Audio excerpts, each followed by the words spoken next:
What's up everyone, this is Oscar from Underdog and let's make some techno in Reason. If you watch some of my videos on the Underdog Electronic Music School channel, then you've seen that I like to use Reason as a VST inside of Ableton because I've been using Ableton for some kind of 15 years or something, and it's very fluent for me to use Reason as a VST in there. However, none of that today. What we're going to be doing today is we're going to be working in Reason itself as a DAW, and we're going to just make some techno bangers just for fun. And let's break it down into its essential categories. What we really need to make a techno banger is a kick drum together with a rumble. So I'm going to call that the low groove. We're going to need some hi-hats, a couple of layers of hi-hats maybe, and we're going to need a riff in the mid-range, which is like some kind of synthesizer or acid line. Basically, that's all we need. Those three categories: low percussion or the low groove, the high groove, and a riff in the middle. That's all you need to start having fun making some techno. Let's jump into Reason and start throwing this together real quick.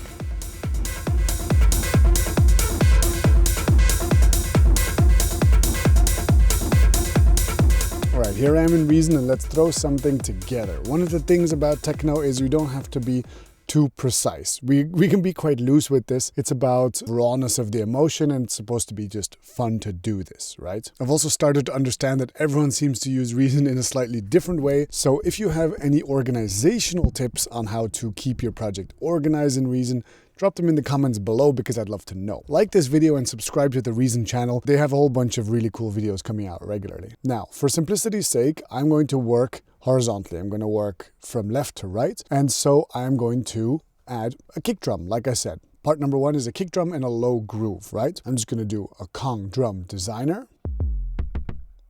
I'm going to reset the device to empty and I'm going to put in one of my own samples. I bought this Artist Kick sample pack a while ago. Audio Tent, I believe it is. No affiliation. Really big fan of it. So, all right, let's drag this one in here. And so, boom, boom, boom, boom. That should be a 1-bar loop. Not bad. I definitely am going to be wanting to go faster than this. So I'm going to adjust the BPM down here. 138, that's going to make it spicy. Okay, I dig it. How are we doing for the decay? Not bad. Now all we need with this is some kind of rumble, some kind of other element in the low groove that adds to the danceability of the low end. It can be as simple as a copy of this with some delay and just low passed. Honestly, let's actually use that as a starting point. So we just duplicate devices and tracks like this. We're going to rename this. We're going to call this the rumble. This is going to be called the kick. And now you might remember I did another video on techno rumbles right here where I made a combinator patch which automatically is going to spit out techno rumbles. Let's use that. There we go. Now, this is obviously a bit much. This is all a bit much. So we're going to do a couple of things. What we're going to do is, first of all, we're going to solo the rumble. So the original kick is taken out. We're going to take down the volume. Look at this. There we go. Now that's a rumble. I dig it. It doesn't need much more. Pumping sets the LFO so that the original kick can come through. Let's see. Not bad. I like this. Okay, let's just go with that. Let's not overthink this. Part of this is about having fun and moving forward, okay? So now we've got the low groove kind of roughly blocked in. Now let's do the high groove.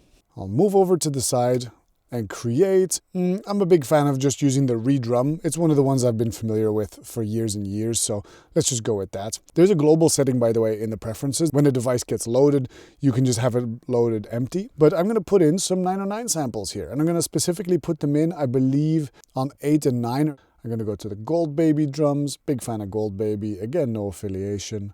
So now the idea here is to just make a very functional pattern. We're not trying to reinvent the wheel here. Yeah, okay, simple. Okay, let's sprinkle in some of these. Cool. And now this is obviously overtaking the main riff. So what I want the upbeat hi-hat, the to be the main one, and I want these sprinkly ones to just add in a little bit of spice. So what I'm gonna do is I'm gonna turn them down and shorten them, so.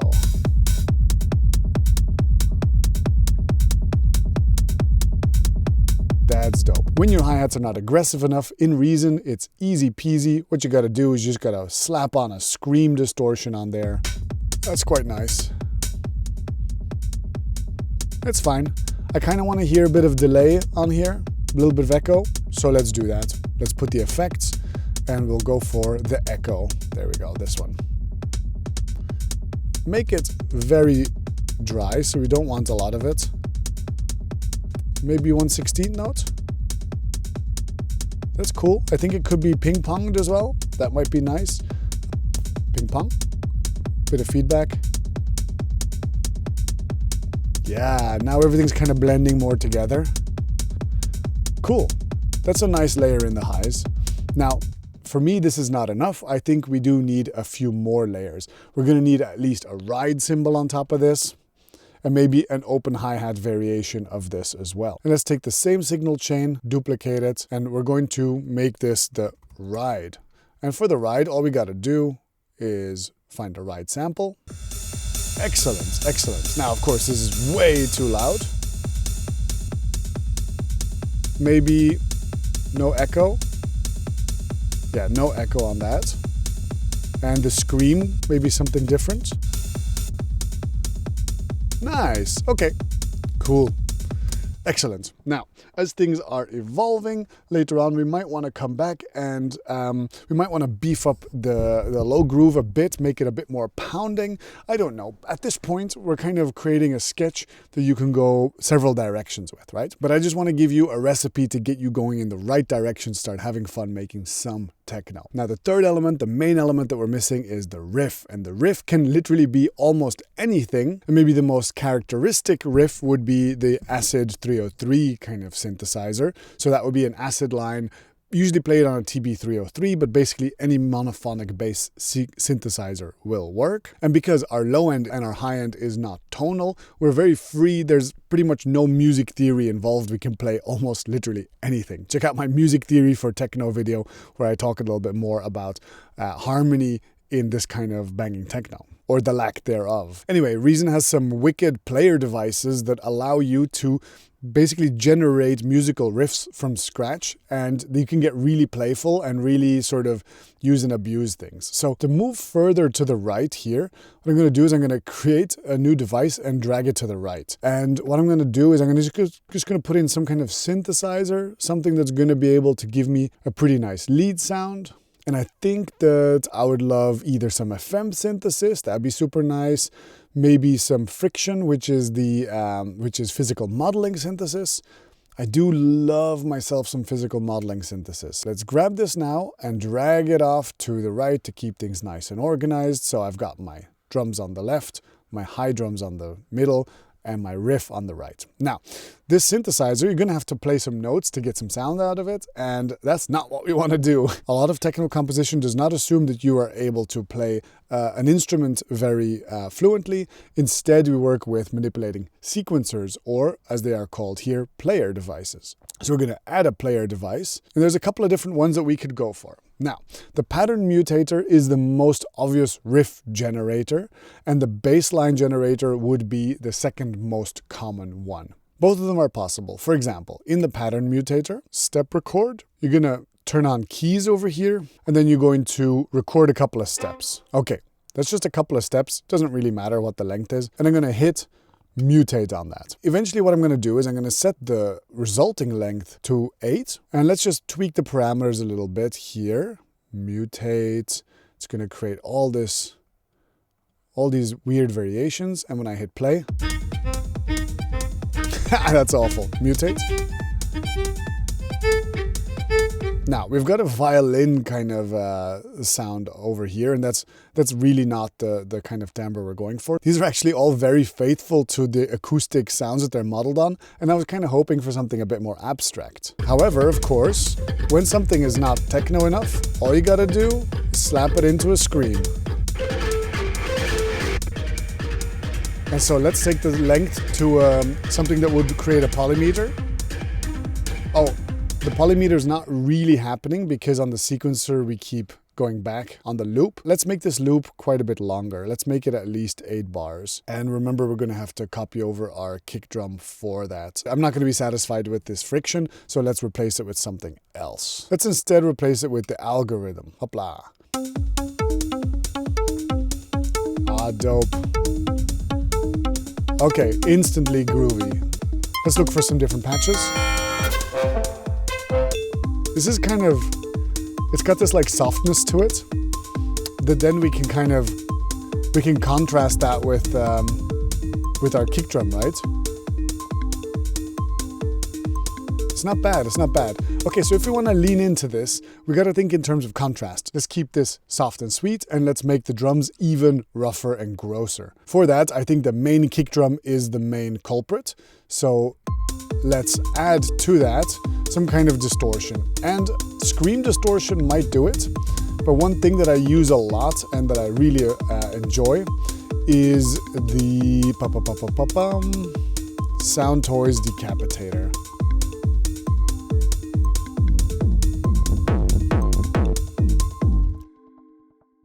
Okay, so I've decided we need a better riff, and so I want to use the second approach to the riff, which is the bassline generator. And what I'm going to do here is I'm going to just reset the algorithm back down to 0, just to sound like this, right?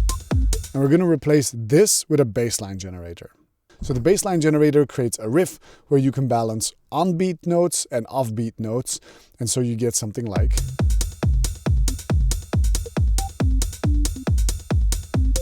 Now, it's 32 steps, which to me is a bit too long, and I want it to be really minor as well. So let's go to 16 steps. Let's keep it super simple. So what I'm trying to do now is I'm using this FM synthesizer. I've never actually used this particular synthesizer to create something kind of dissonant, right? So we're just creating 2 operators that are being modulated by 2 operators. And on the top operators, I'm making them slightly out of tune, which is just going to be very unpleasant. Let's put an LFO on the filter. Boom, by hitting tab, you can go into the back, grab the LFO CV out. Okay, let's see what that sounds like with the beat.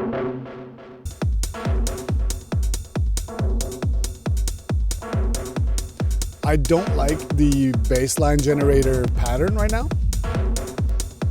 I was kind of hoping for something a bit more polymeter-ish. I bet if we go back to the pattern mutator, we're actually going to get something good. So let's do that. So whenever I'm recording steps for the pattern mutator, I focus mainly on playing notes in the C minor scale, or sometimes even Phrygian, so with the diminished second. So it's like, so as you can see here, I would put in that one, maybe that one. I'm just gonna spam them a little bit. Okay, cool. I played one wrong one, but actually, because I'm gonna randomize this stuff anyway until it feels right. So, oof, brutal.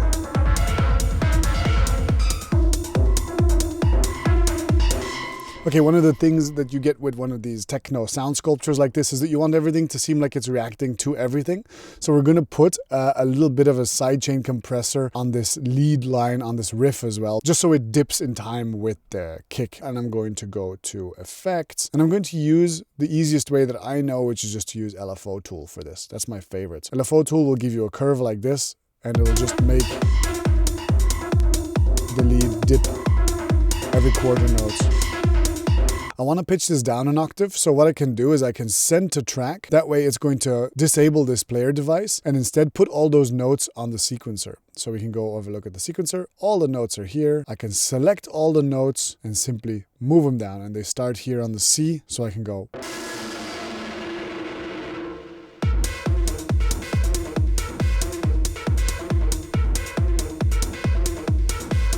Not bad, not bad. This particular parameter is so dope. This is something you would automate, right? So you would just right click, do edit automation, and then in the sequencer, you can then edit it right here down in the bottom. So if I like where it's at for this, I can then add in a little kind of a turnaround by stretching it out there. So here we go.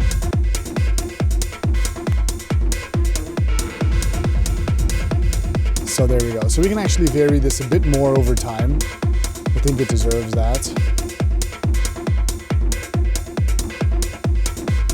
There we go.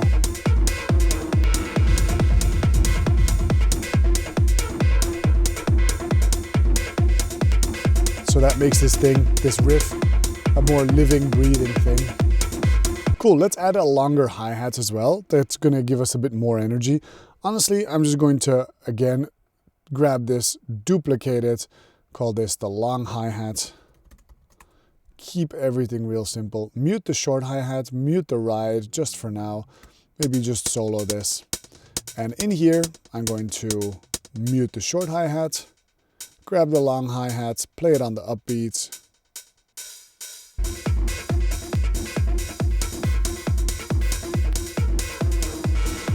Cool, so these can alternate or play double.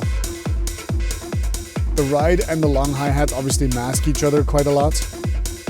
You can barely hear the ride when the long hi-hat's playing. What you could do then, if you wanted to give the ride a slightly different position in the mix box, is you could emphasize the ultra high frequencies of the ride, for example. So what you could do is on the ride, you could go to effects, get yourself an equalizer, boost the high shelf, make sure it's at a really high frequency. So we're talking about that, right? So when you bypass it, it's a bit more gray. Now it's a bit more sparkly and white. So what I've done is just boost the ultra high so that it has a slightly different profile than the long hi-hat. So now when the ride is turned off, you see what's happening here? When you turn on the ride, the energy level changes. So now they're different enough that it makes sense. And without the long hi-hats, the ride sounds really thin and high. So that's it. So now you can use that to sparkle, to play some energy here and there. Now let's talk about reverb. I've used the reverb here built into the algorithm. Maybe I want to turn that off and instead use some sends instead. So what I can do is I can go to my mixer and I can look at the sends and returns. And I can look at which sends and returns are set up. And actually, you know what? I think I might want to take control of this. I'm going to make it really big because I really want a sense of space. And so I'm going to turn for the algorithm. I'm going to solo the algorithm here. Solo it. No reverb. Way too much reverb. So for me, this can be quite wet. We don't want everything to be super wet because we do want to maintain a sense of something being dry and intimate, and then in contrast having a few things very wet. Yeah, see, this one we might want to keep really, really dry. Sending everything to the same reverb creates a kind of a unified sense of space.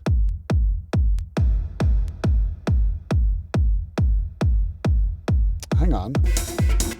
Our rumble has stopped working. Interesting. We're going to have to figure out why that is. Of course, because the rumble relies on this right here. The rumble relies on the kick being triggered, and when I lengthened my loop, that changed. So, duplicate, duplicate. There we go. Oh, this is kind of wild. So much going on. Cool, so now we've got some elements that play off of each other. We've got some things that increase energy, that decrease energy. So now when in doubt, I want to export this without doing a full arrangement. So I'm going to do something that I call a sketch arrangement. I explained a bit more in this video how to do a sketch arrangement, but basically what I do is taking this loop, copying it 5 times, and making the middle iteration of that a sort of a break by deleting the low end. So what we're going to do is we're going to move into arrangement mode. And so what we're going to do is we're going to make sure that all of these patterns are on the sequencer. And some things are not yet, like these redrums, for example. So what we just got to do is we got to do copy pattern to track. That's this one. And we just got to make sure that it doesn't play twice, because once we copy it to track, it plays once up here in the sequencer and one down here. So we just got to make sure that we've disabled this here, and so now it doesn't run whenever we hit play. It's only going to play from here. Let me label these a bit more helpfully. Excellent, so I've got everything that I need here, and so this 8-bar loop, I'm going to copy it, and I'm going to do Command D, which duplicates it. Then I'm going to do Command D again, again, and again. That's 5 times, it gives me just about a minute of audio. I could make everything twice as long, honestly, and that would also work. But let's just do it like this.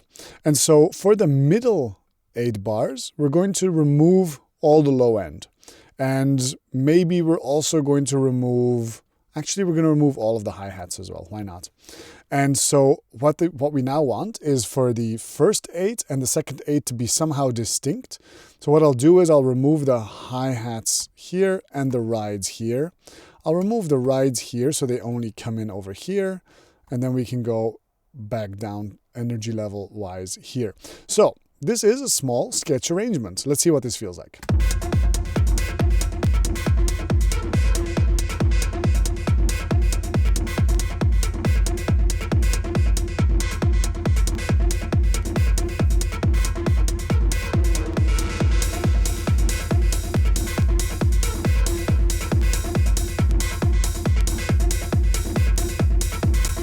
Some crackles in my audio.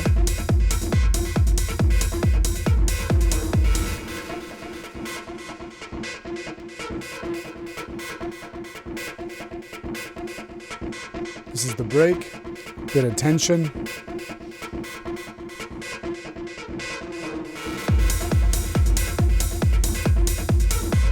Cool.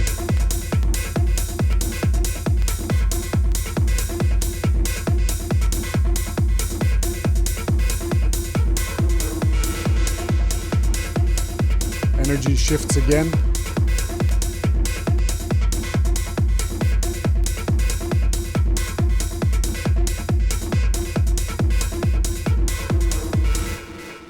Cool. All right. And there we have it. Now I can export this and I can put it in a little playlist and listen to it, and that's going to be my output for today. And then at the end of the week, I can look at all my sketch arrangements and say, which one of these do I want to continue working on? Which one of these is actually going in the right direction? I'm not going to go deeper today, but if I were to go deeper, what I would do is I would maybe think of risers and crashes. So effects that build up and effects that go psh, you know, at the transitions. And another thing that I would do is I would take a reference track and A/B test against my reference track to see if my mixing decisions of today made any sense. Because once you start working on something, you're no longer objective at all. You become super subjective. And when you want to take your mixes to the next level, being able to A/B test against a reference track is invaluable. I hope this video gave you some ideas on how to make techno in Reason. Like I said, like this video and subscribe and leave a comment to show me some love. Go check out my YouTube channel or some of my courses on courses.underdog.brussels. Follow my Torque Techno project on SoundCloud or Spotify. And until next time, stay producing, be good to each other, and take care. Bye-bye.